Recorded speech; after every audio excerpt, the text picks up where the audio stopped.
আবারও ফিরে এসেছি একটি নতুন পর্ব নিয়ে। আজকের পর্বে রয়েছে একটি বিশেষ চমক। কী সেই চমক জানতে হলে ভিডিও স্কিপ না করে দেখুন শেষ পর্যন্ত।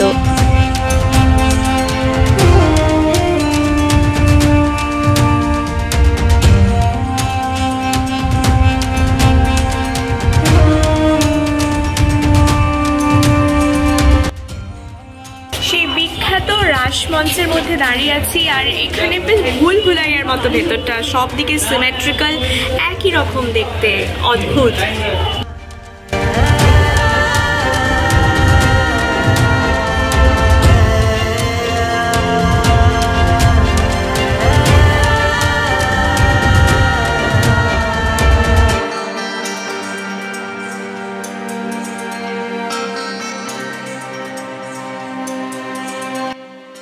এটি হচ্ছে বিখ্যাত শ্যামরায় মন্দির। এই মন্দিরটা টেরাকোটার বিশেষত্ব এখানে ফুটিয়ে তোলা হয়েছে। আর মন্দিরের গায়ের ডিজাইনের মধ্যে লতা পাতার অলঙ্করণ আর কৃষ্ণ লীলার নানান রকম দৃশ্য সুন্দর করে এখানে ফুটিয়ে তোলা হয়েছে।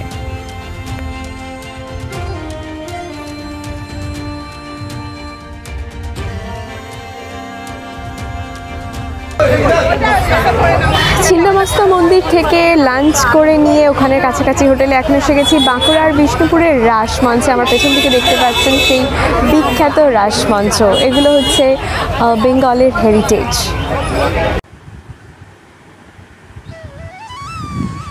আজ আমরা চলে এসেছি পশ্চিমবঙ্গের একটি প্রাচীন রাসমঞ্চ দেখতে, যা পশ্চিমবঙ্গ তথা ভারতবর্ষের সেরা ঐতিহাসিক স্থাপত্যের মধ্যে অন্যতম।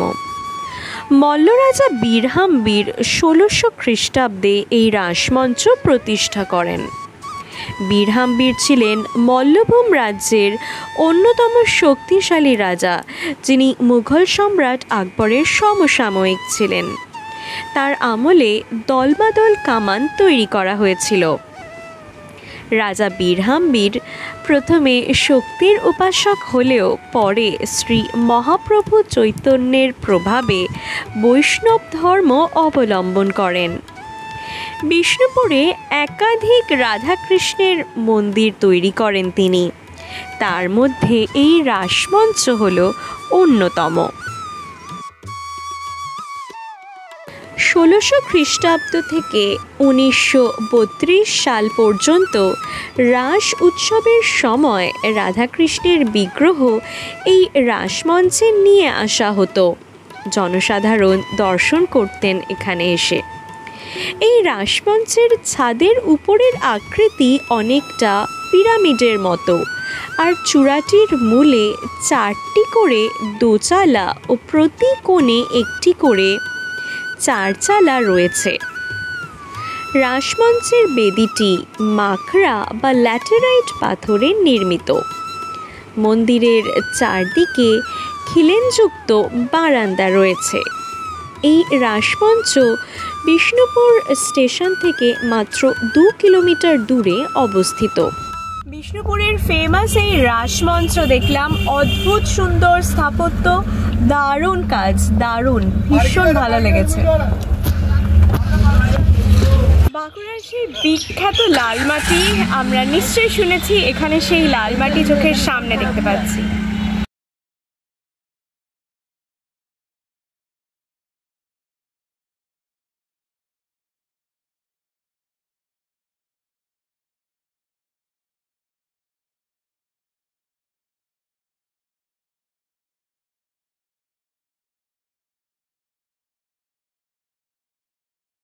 বিষ্ণুপুরের ৭টি বাঁধের মধ্যে লাল বাঁধের ঐতিহাসিক গুরুত্ব উল্লেখযোগ্য।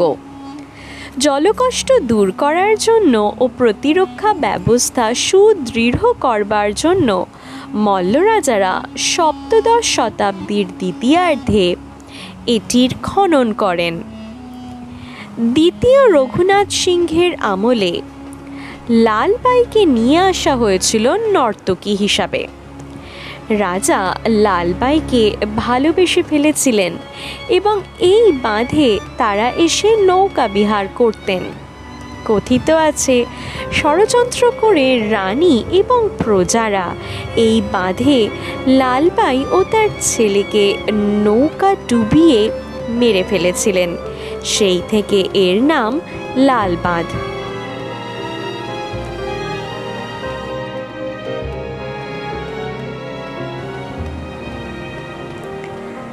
লাল বাঁধ থেকে শ্যামরায় মন্দিরে যাওয়ার সময় চোখে পড়ল গুমঘর। এটি তৈরি করেছিলেন মল্ল রাজা বীর সিংহ। কেউ মনে করেন এটি ছিল মল্ল রাজাদের শস্যাগার, আবার কেউ কেউ বলেন যে এখানে অপরাধীদের শাস্তি দেওয়া হতো। অন্য মতে এখানে ছিল রাজবাড়ির জলের ট্যাঙ্ক, কারণ এর কাছাকাছি পোড়ামাটির পাইপ পাওয়া গেছে।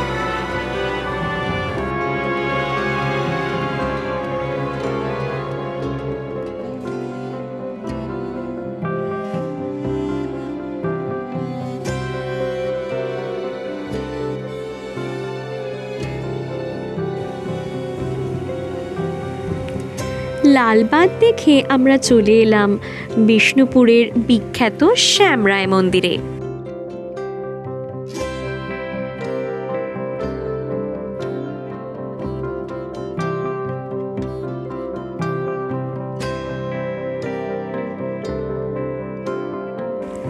এই পঞ্চরত্ন মন্দিরটি 1643 খ্রিস্টাব্দে মল্ল রাজা রঘুনাথ সিংহ প্রতিষ্ঠা করেন।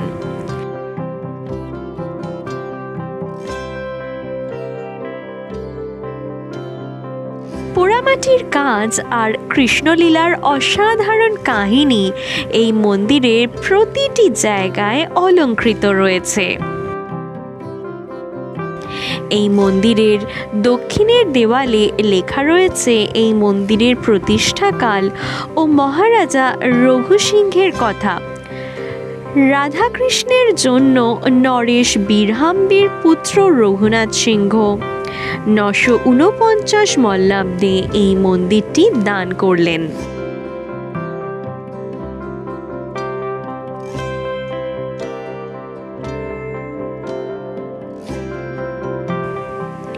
এই মন্দিরের বাইরে ও ভেতরের দেওয়ালে রাসলীলা ও রামায়ণ মহাভারতের কাজ দেখা যায়।